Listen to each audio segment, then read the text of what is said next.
നമസ്കാരം. യുഎഇയിൽ ശൈത്യകാലം അതിന്റെ പൂർണ്ണതയിൽ എത്തിയതോടെ രാജ്യം ഗുരുതരമായ ആരോഗ്യ വെല്ലുവിളികളെയാണ് നേരിട്ടുകൊണ്ടിരിക്കുന്നത്. യുഎഇയിൽ ഡിസംബറിനെ അപേക്ഷിച്ച് ജനുവരി മാസത്തിൽ ആരോഗ്യ പ്രശ്നങ്ങൾ നേരിടുന്നവരുടെ എണ്ണത്തിൽ വലിയ വർധനമാണ് ഉണ്ടായിരിക്കുന്നത്. ശൈത്യകാലത്തിന്റെ വരവും പുതുവത്സരാഘോഷങ്ങളിലെ ഒത്തുചേരലുകളും വിദേശ യാത്രകൾ കഴിഞ്ഞ് ആളുകൾ തിരിച്ചെത്തിയതുമെല്ലാം രോഗവ്യാപനത്തിന് പ്രധാന കാരണങ്ങളാണ്. ജനുവരിയിൽ സ്കൂളുകൾ റീഓപ്പൺ ചെയ്തതോടെ കുട്ടികൾക്കിടയിൽ അണുബാധ വേഗത്തിൽ പടരുന്നുണ്ട്. ശ്വാസകോശ സംബന്ധമായ അസുഖങ്ങളും ഇൻഫ്ലുവൻസ ലക്ഷണങ്ങളും 10 പേരിൽ 8 പേർക്കും കാണപ്പെടുന്നു എന്നത് പ്രവാസികൾക്കും സ്വദേശികൾക്കും ഒരുപോലെ ആശങ്കയുണ്ടാക്കുന്ന കാര്യമാണ്. ഈ സാഹചര്യത്തിൽ പൊതുജനാരോഗ്യം സംരക്ഷിക്കുന്നതിനും കർശനമായ മുൻകരുതലുകളും പുതിയ വാക്സിനേഷൻ നയങ്ങളും ഒക്കെ ആയിട്ട് ആരോഗ്യ മന്ത്രാലയം ചില നിർദ്ദേശങ്ങൾ നൽകുന്നുണ്ട്. കാലാവസ്ഥാ വ്യതിയാനം മൂലമുണ്ടാകുന്ന അപ്രതീക്ഷിതമായ തണുപ്പും അന്തരീക്ഷത്തിലെ ഈർപ്പവും ശ്വാസകോശ സംബന്ധമായ അസുഖങ്ങൾ വർദ്ധിപ്പിക്കുന്നുണ്ട്. ഈ സാഹചര്യത്തിൽ പ്രവാസികളും സ്വദേശികളും ഒരുപോലെ അതീവ ജാഗ്രത പാലിക്കണം. യുഎഇയിലെ ആശുപത്രികളിൽ എത്തുന്ന രോഗികളുടെ എണ്ണത്തിൽ വലിയ വർധനമാണ് ഉണ്ടായിരിക്കുന്നത്. കഴിഞ്ഞ മാസത്തെ അപേക്ഷിച്ച് ഈ മാസത്തിൽ രോഗികളുടെ എണ്ണം കൂടിക്കൂടി വരികയാണ്. അണുബാധ നിരക്ക് ഉയർന്നു കഴിഞ്ഞു. എല്ലാ വർഷവും ജനുവരിയിൽ രോഗികളുടെ എണ്ണത്തിൽ വർധനവ് ഉണ്ടാകുന്നുണ്ട്. 10ൽ 8 പേർക്കും ജലദോഷം, പനി തുടങ്ങിയ അസുഖങ്ങൾ റിപ്പോർട്ട് ചെയ്യുന്നുണ്ട്. എന്നാൽ ഇത്തവണ കുട്ടികൾ ഉൾപ്പെടെ നിരവധി ആളുകൾ ആശുപത്രിയിൽ ചികിത്സ തേടി എത്തിക്കഴിഞ്ഞു. യുഎഇയിൽ ഇനി മുതൽ സീസണൽ ഇൻഫ്ലുവൻസ വാക്സിൻ ദേശീയ പരിപാടിയുടെ ഭാഗമായിരിക്കുമെന്ന് ആരോഗ്യ പ്രതിരോധ മന്ത്രാലയം അറിയിച്ചിരിക്കുകയാണ്.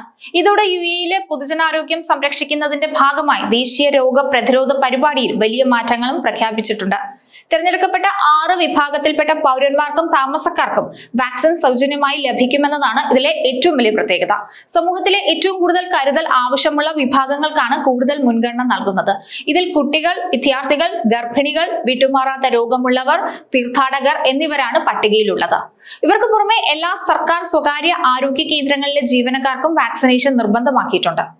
കൂടാതെ അംഗീകൃത സർക്കാർ ക്ലിനിക്കുകൾ, ആരോഗ്യ കേന്ദ്രങ്ങൾ, സ്കൂളുകൾ, ആരോഗ്യ അതോറിറ്റി നിശ്ചയിക്കുന്ന മറ്റ് പ്രത്യേക സ്ഥലങ്ങൾ എന്നിവ വഴി വാക്സിൻ ലഭ്യമാക്കാൻ മന്ത്രാലയം നിർദ്ദേശവും നൽകിയിട്ടുണ്ട്. വാക്സിൻ വഴി ഇൻഫ്ലുവൻസ പടരുന്നത് 90% വരെ തടയാൻ സാധിക്കും. ഓരോ വർഷവും കാലാവസ്ഥ മാറുന്നതിനനുസരിച്ച് ഇൻഫ്ലുവൻസ വൈറസുകളിലും മാറ്റം വരാറുണ്ട്. അതിനാൽ ഓരോ വർഷവും പുതിയ വൈറസുകളെ പ്രതിരോധിക്കാൻ ശേഷിയുള്ള രീതിയിലാണ് വാക്സിനുകൾ ഇറക്കുന്നത്. വാക്സിൻ സ്വീകരിച്ച് ഏകദേശം 2 ആഴ്ചക്കുള്ളിൽ ശരീരം പ്രതിരോധ ശേഷി വർദ്ധിപ്പിക്കും. ഒപ്പം രോഗം ഗുരുതരമാകുന്നത് 60% വരെയും മരണം സംഭവിക്കാനുള്ള സാധ്യത 80% വരെയും കുറയും. യുഎഇയിൽ ശൈത്യകാലം തുടങ്ങുന്നതിന് മുൻപായി വാക്സിൻ എടുക്കുന്നതാണ് ഏറ്റവും നല്ലത്. കൂടാതെ ഒരു തവണ കുത്തിവയ്പ് എടുത്താൽ കുറഞ്ഞത് 6 മാസത്തേക്ക് സംരക്ഷണം ലഭിക്കും. സമൂഹത്തിന്റെ മൊത്തത്തിലുള്ള പ്രതിരോധ ശേഷി വർദ്ധിപ്പിക്കുക എന്ന ലക്ഷ്യത്തോടെയാണ് യുഎഇ ഈ പദ്ധതി നടപ്പിലാക്കുന്നത്. ഓരോ വർഷവും ലോകമെമ്പാടും ഏകദേശം 100 കോടി ആളുകൾക്ക് ഇൻഫ്ലുവൻസ ബാധിക്കുന്നുണ്ട്. ഇതിൽ 50 ലക്ഷത്തോളം കേസുകൾ ഗുരുതരമാകാറുണ്ട്. അതിനാൽ ഇത്തരം സാഹചര്യങ്ങൾ ഒഴിവാക്കാൻ ഈ സൗജന്യ വാക്സിനേഷൻ പദ്ധതി വലിയൊരു മുതൽക്കൂട്ടാകുമെന്നാണ് വിദഗ്ധർ പറയുന്നത്. രോഗവ്യാപനം വർദ്ധിക്കുന്ന ഈ ഘട്ടത്തിൽ യുഎഇ സർക്കാർ പ്രഖ്യാപിച്ച സൗജന്യ വാക്സിനേഷൻ പദ്ധതി ഒരു വലിയ ആശ്വാസമാണ്. 6 മുൻഗണനാ വിഭാഗങ്ങൾക്ക് വാക്സിൻ സൗജന്യമാക്കിയതിലൂടെ സമൂഹത്തിലെ ദുർബല വിഭാഗങ്ങളെ സംരക്ഷിക്കാൻ മന്ത്രാലയത്തിന് സാധിക്കും.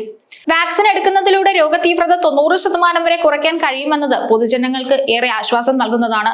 വ്യക്തി ശുചിത്വം പാലിക്കുന്നതിനൊപ്പം സർക്കാരിന്റെ ആരോഗ്യ നിർദ്ദേശങ്ങൾ കർശനമായി പിന്തുടരുന്നത് വഴി ഈ സീസണൽ അസുഖങ്ങളെ നമുക്ക് ഫലപ്രദമായി പ്രതിരോധിക്കാം. ആരോഗ്യകരമായ ഒരു സമൂഹത്തെ കെട്ടിപ്പടുക്കാൻ ഭരണകൂടവും പൊതുജനങ്ങളും കൈകോർക്കേണ്ട സമയമാണിത്. കരുതലും ജാഗ്രതയുമാണ് പടർന്നു പിടിക്കുന്ന പകർച്ചവ്യാധികൾക്കെതിരെയുള്ള ഏറ്റവും വലിയ ആയുധമെന്ന് തിരിച്ചറിയുക.